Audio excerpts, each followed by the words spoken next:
Ante lingua gloriosi.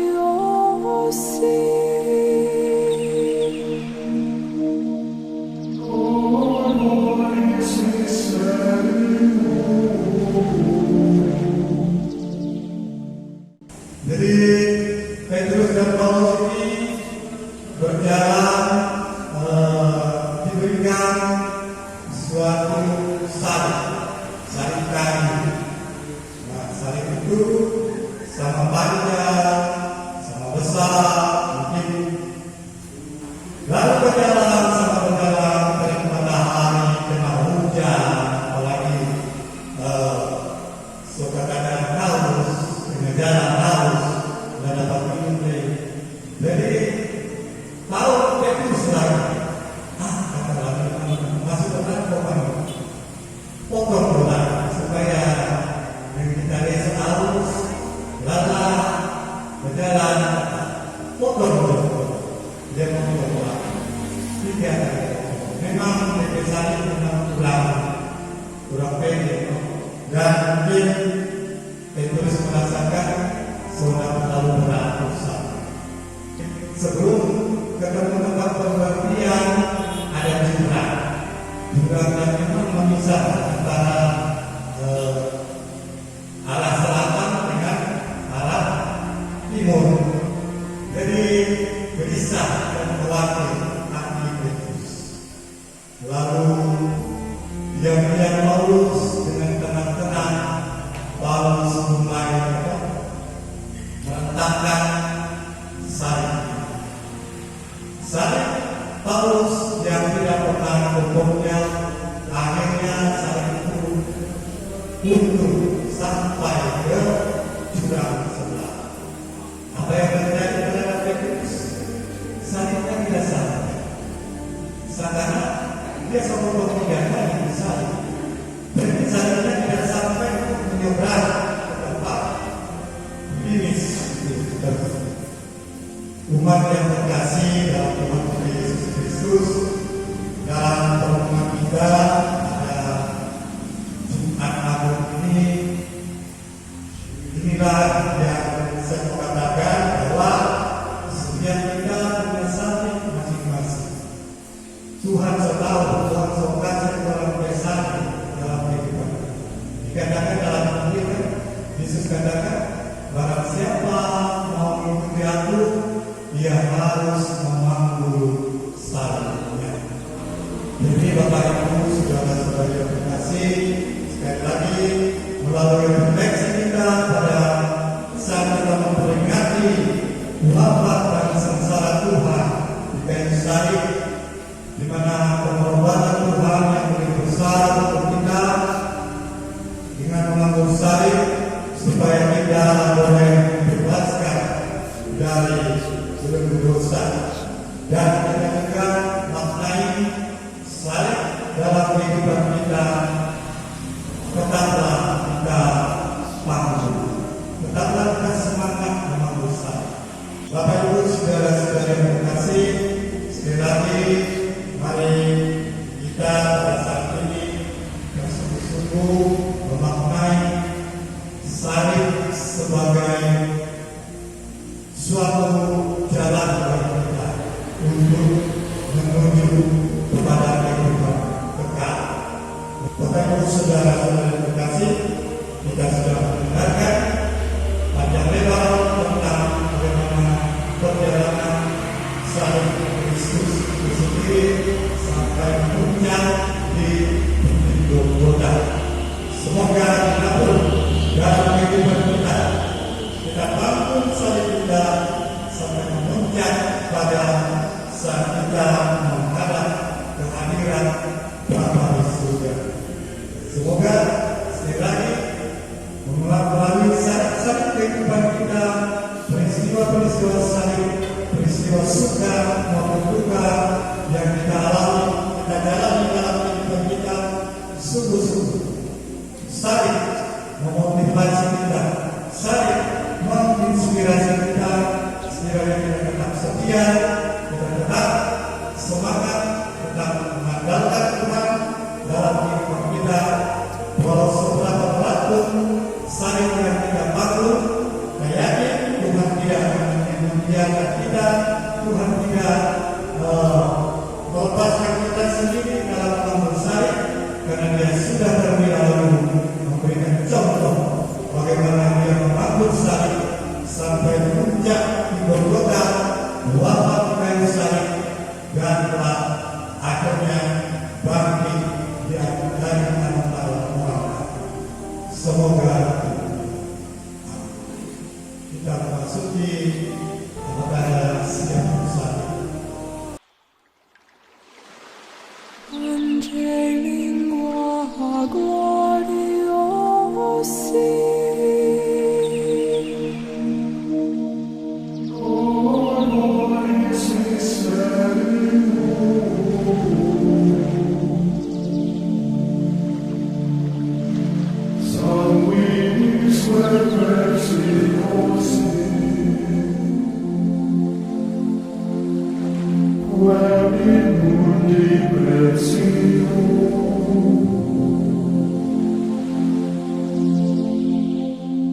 Frutos ventris generosi. Siapkan hati kita, kita sungguh-sungguh akan mengikuti makna kisah dan wafat Tuhan kita Yesus Kristus. Mari kita alami doa. Marilah berdoa. Bapa yang Maha Rahim, ingatlah akan karya belas kasih-Mu, berkatilah dan lindungilah kiranya umat-Mu, sebab baginya Kristus Putra-Mu telah melakukan misteri Paskah dengan menumpahkan darah dan mengalahkan maut. Dialah pengantara kami kini dan sepanjang segala masa. Amin. Mari kita masuki bagian pertama, yaitu ibadat sabda. Kita mendengarkan sabda Tuhan. Bacaan pertama. Ia ditikam karena kejahatan kita. Pembacaan dari kitab Yesaya. Beginilah firman Tuhan, sesungguhnya hambaku akan berhasil. Ia akan ditinggikan, disanjung dan dimuliakan. Seperti banyak orang tertegun melihat Dia. Rupanya begitu buruk, tidak seperti manusia lagi, dan tampaknya tidak seperti anak manusia lagi. Demikianlah Ia akan membuat tercengang banyak bangsa, dan raja-raja akan mengatupkan mulutnya melihat Dia. Sebab apa yang tidak diceritakan kepada mereka akan mereka lihat, dan yang tidak mereka dengar akan mereka pahami. Maka mereka berkata, siapakah yang percaya kepada berita yang kami dengar? Kepada siapakah tangan Tuhan dinyatakan? Sebab taruh hamba Yahweh tumbuh di hadapan Tuhan, dan sebagai tunas ia muncul dari tanah kering. Ia tidak tampan, dan semarak pun tidak ada padanya, sehingga kita tidak tertarik untuk memandang Dia, dan rupanya pun tidak menarik, sehingga kita tidak terangsang untuk menginginkannya. Ia dihina dan dihindari orang, seorang yang penuh kesengsaraan dan biasa menderita kesakitan. Ia sangat dihina sehingga orang menutup mukanya terhadap Dia, dan bagi kita pun tidak masuk hitungan. Tetapi sesungguhnya penyakit kitalah yang ditanggungnya, dan kesengsaraan kitalah yang dipikulnya. Padahal kita mengira Dia kena tulah, dipukul dan ditindas Allah. Sesungguhnya Ia tertikam oleh karena pemberontakan kita, Dia diremukkan oleh karena kejahatan kita. Derita yang mendatangkan keselamatan bagi kita ditimpakan kepadanya, dan oleh bilur-bilurnya kita menjadi sembuh. Kita sekalian sesat seperti domba, masing-masing mengambil jalan sendiri, tetapi Tuhan telah menimpakan kepadanya kejahatan kita sekalian. Dia dianiaya, tetapi tidak membiarkan diri ditindas, dan tidak membuka mulutnya seperti anak domba yang dibawa ke pembantaian, seperti induk domba yang keluh di depan orang-orang yang menggunting bulunya. Ia tidak membuka mulutnya. Sesudah penahanan dan penghukuman, ia terambil, dan tentang nasibnya siapa yang memikirkannya. Sungguh, ia terputus dari negeri orang-orang hidup, dan karena pemberontakan umatku, ia dari Tuhan. Orang menempatkan kuburnya di antara orang-orang fasik, dan waktu mati ia ada di antara penjahat-penjahat, sekalipun ia tidak berbuat kekerasan dan tipu tidak ada di dalam mulutnya. Tetapi Tuhan berkehendak meremukkan dia dengan kesakitan, dan apabila ia menyerahkan dirinya sebagai korban silih, ia akan melihat keturunannya, umurnya akan lanjut, dan kehendak Tuhan akan terlaksana karena dia. Sesudah kesusahan jiwanya, ia akan melihat terang dan menjadi puas. Sebab Tuhan berfirman, "Hambaku itu sebagai orang yang benar akan membenarkan banyak orang oleh hikmatnya, dan kejahatan mereka dia pikul. Sebab itu aku akan membagikan kepada orang-orang besar sebagai rampasan, dan ia akan memperoleh orang-orang kuat sebagai jerahan. Ini semua sebagai ganti karena ia telah menyerahkan nyawanya ke dalam maut, dan karena dia terhitung di antara para pemberontak, sekalipun ia menanggung dosa banyak orang dan berdoa untuk pemberontak-pemberontak." Demikianlah sabda Tuhan. Mazmur tanggapan. Ya Bapa, ke dalam tangan-Mu ku percayakan jiwaku. Ya Bapa, ke dalam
dan bebaskan dari orang-orang yang mengejar aku. Ya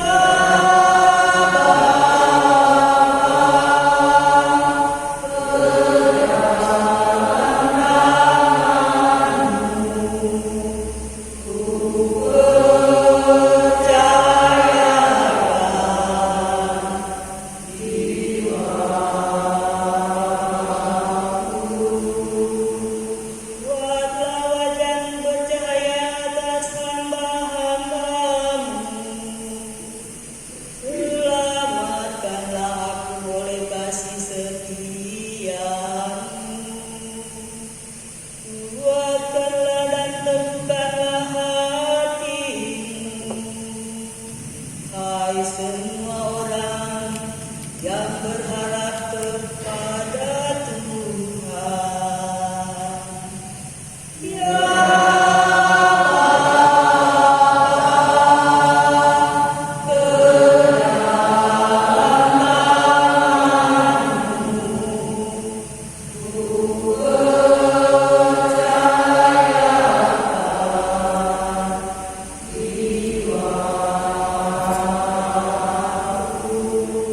Bacaan dari kitab kepada orang Ibrani. Ia telah belajar penderitaan dan menjadi pokok keselamatan abadi bagi semua orang yang taat kepadanya. Saudara-saudara, kita sekarang mempunyai Imam Agung yang telah melintasi semua langit, yaitu Yesus, Anak Allah. Maka baiklah kita teguh berpegang pada pengakuan iman kita, sebab Imam Agung yang kita punya bukanlah imam yang kita tidak dapat turut merasakan kelemahan kita. Sebaliknya, ia sama dengan kita. Ia telah dicobai, hanya saja tidak berbuat dosa. Sebab itu, marilah menghampiri tahta kerahiman Allah dengan penuh keberanian, supaya kita menerima rahmat dan menemukan kasih karunia untuk mendapatkan pertolongan pada waktunya. Dalam hidupnya sebagai manusia, Yesus telah mempersembahkan doa dan permohonan dengan ratap tangis dan keluhan kepada Dia yang sanggup menyelamatkan dari maut, dan karena kesalahannya Ia telah didengarkan. Akan tetapi sekalipun anak yang telah belajar taat, ia ternyata dari apa yang telah dideritanya. Dan sesudah mencapai kesempurnaan, dia menjadi pokok keselamatan abadi bagi semua orang yang taat kepadanya. Demikianlah sabda Tuhan. Terpujilah Kristus Tuhan, Sang Raja kemuliaan kekal. Terpujilah Kristus Tuhan, Sang Raja kemuliaan kekal. Untuk kita sampai wafatnya di salib. Dari sebab itulah Allah mengagungkan Dia, nama yang paling buruk dianugerahkan kepadanya. Terpujilah Kristus Tuhan, Sang Raja kemuliaan kekal. Inilah kisah sengsara Tuhan kita Yesus Kristus menurut Yohanes. Seusai perjamuan Paskah, keluarlah Yesus dari ruang perjamuan bersama dengan murid-muridnya, dan mereka pergi ke seberang sungai Kidron. Di situ ada satu kamar. Yesus masuk ke kamar itu bersama dengan murid-muridnya. Yudas yang mengkhianati Yesus tahu juga tempat itu, karena Yesus sering berkumpul di situ dengan murid-muridnya. Maka datanglah juga Yudas ke situ bersama sepasukan prajurit dan penjaga bait Allah yang disuruh oleh imam-imam kepala dan orang-orang Farisi. Mereka datang lengkap dengan lentera, suluk, dan senjata. Yesus tahu semua yang akan menimpa dirinya. Maka ia maju ke depan dan berkata kepada mereka. Siapakah yang kamu cari? Jawab mereka. Yesus dari Nazaret. Kata Yesus kepada mereka. Akulah dia. Kata kepada mereka, akulah dia. Mundurlah mereka dan jatuh ke tanah. Maka Yesus bertanya pula. Siapakah yang kamu cari? Jawab mereka. Yesus dari Nazaret. Jawab Yesus. Telah kukatakan kepadamu, akulah dia. Jika aku yang kamu cari, biarkanlah mereka hidup. Demikianlah terjadi supaya genaplah firman yang telah dikatakannya, dari mereka yang engkau serahkan kepadaku, tidak seorang pun yang kubiarkan hilang. Lalu Simon Petrus yang membawa pedang membunuh pedang itu dan meletakkannya kepada hamba imam agung dan memutuskan telinga kanannya. Nama hamba itu Malkus. Kata Yesus kepada Petrus, Hapuskanlah pedangmu itu. Bukankah Tuhan mengizinkan masih dan dapat kepadamu? maka para prajurit serta perwiranya dan penjaga-penjaga yang disuruh orang Yahudi itu menangkap Yesus dan membelenggu dia. Lalu mereka membawa Yesus mula-mula kepada Hanas, karena Hanas adalah mertua Kayafas yang pada tahun itu menjadi imam agung. Dan Kayafaslah yang telah menasihatkan kepada orang-orang Yahudi adalah lebih berguna jika satu orang mati untuk seluruh bangsa.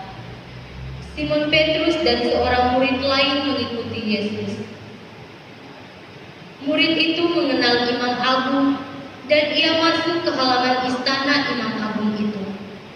Tetapi Petrus tinggal di luar dekat pintu. Maka murid lain tadi yang mengenal imam agung kembali keluar, bercakap-cakap dengan perempuan penjaga pintu, lalu membawa Petrus masuk. Maka kata perempuan penjaga pintu itu kepada Petrus, Bukankah engkau juga murid orang itu?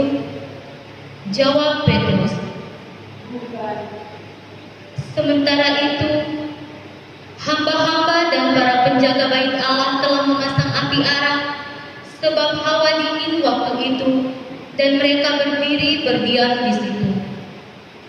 Petrus pun berdiri berdiam bersama-sama dengan mereka. Maka mulailah iman agung menanyai Yesus tentang para murid dan tentang ajarannya. Jawab Yesus kepadanya, Aku berbicara dan terang pada dunia. Aku selalu mengajar di rumah-rumah ibadah dan di bait Allah, tempat semua yang hidup. Aku tidak pernah berbicara dengan sendiri. Mengatakan kau mengenai aku, tanyailah mereka yang telah mendengar apa yang dikatakan kepada mereka. Sungguh, mereka tahu apa yang telah dikatakan. Ketika Yesus berkata demikian, seorang penjaga yang berdiri di situ menampar muka Yesus sambil berkata, Begitukah Jawabmu kepada imam agung? jawab Yesus kepadanya, Jikalau katakan itu salah, tunjukkanlah salahnya. Tetapi jika benar, mengapa engkau menampar aku? lalu Hanas mengiring Yesus terbelenggu kepada Kayafas, imam agung. Simon Petrus masih berdiri berdiam. Kata orang-orang di situ kepadanya, Bukankah Engkau juga seorang murid Yesus? Petrus menyangkalnya, katanya, bukan. salah seorang hamba imam agung, keluarga dari hamba yang telinganya dipotong Petrus berkata kepadanya, Bukankah engkau kulihat di taman itu bersama-sama dengan Yesus? Maka Petrus menyangkal lagi dan ketika itu berkokoklah ayam. Keesokan harinya mereka membawa Yesus dari istana Kayafas ke gedung pengadilan. Ketika itu hari masih pagi. Mereka sendiri tidak masuk ke gedung pengadilan itu supaya jangan menajiskan diri sebab mereka hendak makan Paskah. Sebab itu Pilatus keluar mendapatkan mereka dan berkata, "Apakah Tuhan?" Jawab mereka kepadanya, Jikalau ia bukan penjahat, kami tidak menyerahkannya kepadamu. kata Pilatus kepada mereka. Ambillah dia dan hakimilah dia. Kata orang-orang Yahudi itu, Kami tidak diperbolehkan membunuh seseorang. demikianlah terjadi supaya genaplah firman Yesus yang dikatakannya untuk menyatakan bagaimana ia akan mati. Maka kembalilah Pilatus ke dalam gedung pengadilan, lalu memanggil Yesus dan bertanya kepadanya,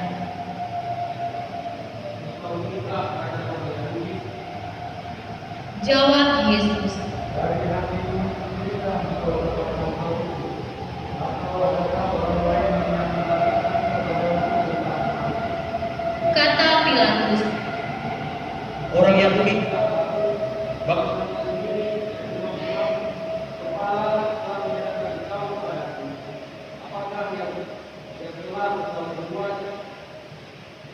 Jawab Yesus, Kerajaanku bukan dari dunia ini.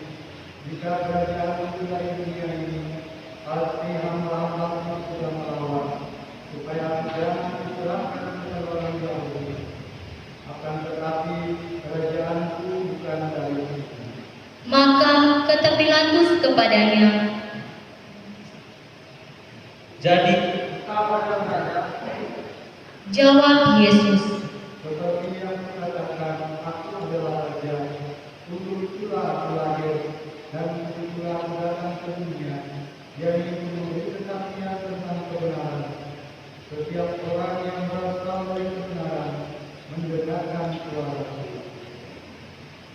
kata Pilatus kepadanya. apakah kebenaran itu?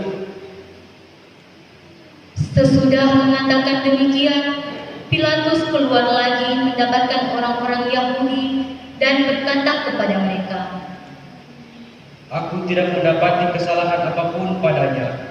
Tetapi padamu ada kebiasaan bahwa pada hari raya Paskah aku membebaskan seorang bagimu. Maukah kamu supaya aku membebaskan raja orang Yahudi ini bagimu? mereka pun berteriak, Jangan dia, melainkan Barabas. Barabas adalah seorang penyamun. Lalu Pilatus mengambil Yesus dan menyuruh orang menyesah dia. Prajurit-prajurit menganyam sebuah mahkota duri dan menaruhnya di atas kepala Yesus. Mereka mengenakan jubah ungu padanya dan sambil maju ke depan, mereka berkata, Salam, hai Raja orang Yahudi. lalu mereka menampar wajah Yesus. Pilatus keluar lagi dan berkata kepada orang-orang Yahudi, Lihatlah aku membawa dia keluar kepadamu, supaya kamu tahu bahwa aku tidak mendapati kesalahan apapun padanya. Lalu Yesus keluar bermahkota duri dan berjubah ungu. Maka kata Pilatus kepada mereka, Lihatlah manusia ini. ketika para imam kepala dan penjaga-penjaga itu melihat Yesus, berteriaklah mereka, Salibkan dia, salibkan dia. kata Pilatus kepada mereka, Ambillah saja sendiri dan salibkan dia, sebab aku tidak mendapat kesalahan apapun padanya. jawab orang-orang Yahudi itu kepadanya, Kami mempunyai hukum, dan menurut hukum itu ia harus mati, sebab ia menganggap dirinya sebagai anak Allah. Ketika Pilatus mendengar perkataan itu, bertambah takutlah ia. Lalu ia masuk pula ke dalam gedung pengadilan dan berkata kepada Yesus, Dari manakah asalmu? Tetapi Yesus tidak memberi jawab kepadanya. Maka kata Pilatus, Tidakkah engkau mau berbicara dengan aku? Tidakkah engkau tahu bahwa aku berkuasa untuk membebaskan engkau dan berkuasa juga untuk menyalibkan engkau? Yesus menjawab, Engkau tidak punya kuasa apapun terhadap aku. Jikalau kuasa itu bukan diberikan dari atas. Sebab itu, Dia yang menyerahkan aku kepadamu lebih besar dosa. Sejak itu Pilatus berusaha untuk membebaskan Yesus, tetapi orang-orang Yahudi berteriak, Jika engkau membebaskan dia, engkau bukanlah sahabat Kaisar. Setiap orang yang menganggap diri raja melawan Kaisar. Ketika mendengar perkataan itu, Pilatus menyuruh Yesus keluar. Lalu ia duduk di kursi pengadilan di tempat yang bernama Litostrotos, dalam bahasa Ibrani Gabata. Hari itu ialah hari persiapan Paskah, kira-kira jam 12. Kata Pilatus kepada orang-orang Yahudi itu, Inilah rajamu. maka berteriak mereka, Enyahkan dia, salibkan dia. kata Pilatus kepada mereka, Haruskah aku menyalibkan rajamu? jawab imam-imam kepala, Kami tidak mempunyai raja selain Kaisar. Akhirnya Pilatus menyerahkan Yesus kepada mereka untuk disalibkan. Dan mereka menerima Yesus. Sambil memikul salibnya, Yesus dibawa keluar kota ke tempat yang bernama Tengkorak, dalam bahasa Ibrani Golgota. Di situ Yesus disalibkan, dan bersama dengan dia disalibkan juga dua orang lain, sebelah menyebelah, Yesus di tengah-tengah. Pilatus menyuruh memasang juga tulisan di atas kayu itu, bunyinya, Yesus orang Nazaret, Raja orang Yahudi. Banyak orang Yahudi membaca tulisan itu, sebab tempat Yesus disalibkan itu letaknya dekat kota, dan kata-kata itu tertulis dalam bahasa Ibrani, Latin, dan Yunani. Maka kata imam-imam kepala kepada Pilatus, Jangan engkau menulis Raja orang Yahudi, tetapi Ia mengatakan, Aku adalah Raja orang Yahudi. jawab Pilatus, Apa yang kutulis tetap tertulis. setelah prajurit-prajurit menyalibkan Yesus, mereka mengambil pakaian Yesus, lalu membaginya menjadi 4 bagian, masing-masing prajurit 1 bagian. Jubah Yesus pun mereka ambil, tetapi jubah itu tidak berjahit dari atas sampai ke bawah, merupakan satu tenunan utuh. Karena itu mereka berkata seorang kepada yang lain, Janganlah kita membagi jubah ini menjadi beberapa potong, tetapi baiklah kita membuang undi untuk menentukan siapa yang akan mendapatkan. Demikianlah terjadi supaya genaplah yang ada tertulis dalam kitab suci. Mereka membagi-bagi pakaianku di antara mereka dan membuang undi atas jubahku. Hal itu telah dilakukan oleh prajurit-prajurit itu. Di dekat salib Yesus berdirilah ibu Yesus dan saudara ibunya, Maria istri Kleopas dan Maria Magdalena. Ketika Yesus melihat ibunya dan muridnya yang ia kasihi di sampingnya, berkatalah ia kepada ibunya, Ibu, inilah anakku. dan sejak saat itu murid itu menerima Maria di dalam rumahnya. Sesudah itu, karena Yesus tahu bahwa segala sesuatu telah selesai, berkatalah ia supaya genaplah yang ada tertulis dalam kitab suci. Di situ ada suatu buli-buli penuh anggur asam. Maka mereka mencucukkan bunga karang pada sebatang hisop mencelupkannya dalam anggur asam itu, lalu menunjukkannya ke mulut Yesus. Sesudah meminum anggur asam itu, berkatalah Yesus. Sudah selesai. Lalu Yesus menundukkan kepala dan menyerahkan nyawanya.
Frutus ventris generosi,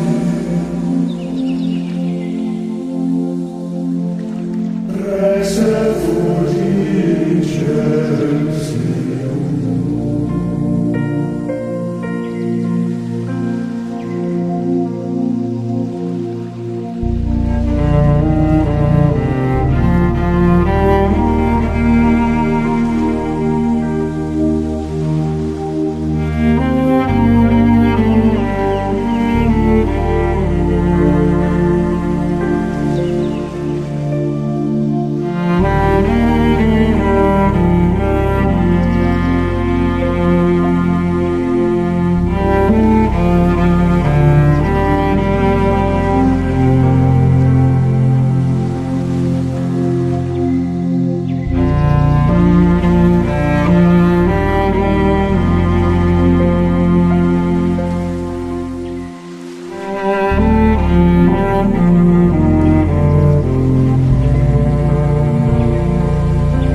excelsium.